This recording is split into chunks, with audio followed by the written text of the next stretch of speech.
بسم اللہ الرحمن الرحیم وَلِلَّهِ الْأَسْمَاءُ الْحُسْنَى فَادْعُوهُ بِهَا وَذَرُوا الَّذِينَ يُلْحِدُونَ فِي أَسْمَائِهِ سَيُجْزَوْنَ مَا كَانُوا يَعْمَلُونَ۔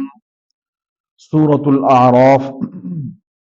رب تعالیٰ کا ارشاد مبارک ہے کہ سب سے اچھے نام اللہ تبارک و تعالیٰ کے ہیں۔ فَادْعُوهُ بِهَا، بس اس کو اس کے نام سے پکارو۔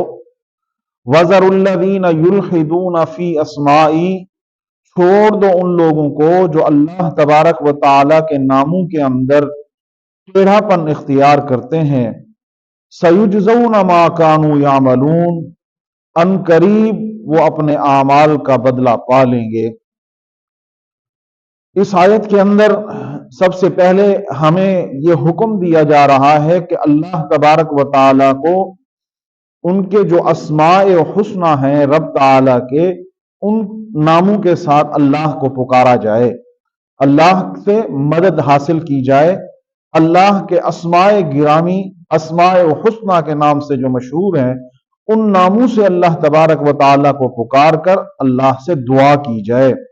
دعا کی ایک اہمیت، یعنی رب تعالیٰ کو اس کے صفات کے نام سے یاد کر کے جب ہم رب سے مانگیں گے تو وہ رب ہماری دعاؤں کو سنے گا۔ اللہ تبارک و تعالیٰ کے اسماء گرامی، اللہ اکبر، اللہ الصمد، اللہ الکبیر، غفور، یہ سب رب تعالیٰ کے رزاق نام ہیں۔ ہم اللہ کو ان ناموں سے یاد کریں، ان ناموں کو نام لے کر اللہ کو پکاریں، دعا کریں، اللہ سے مدد حاصل کریں۔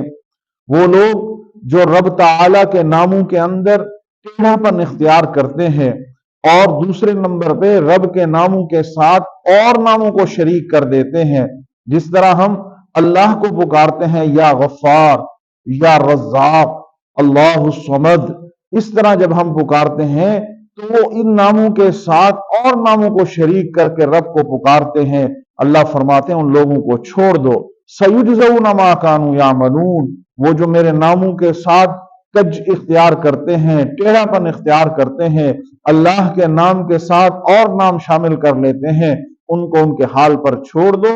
میرے یہ نام ہے، آپ مجھے ان ناموں سے پکارو، بغیر کسی واسطے وسیلے کے میرے نام لے کر مجھے یاد کرو، میں آپ کے پکار کو سنوں گا،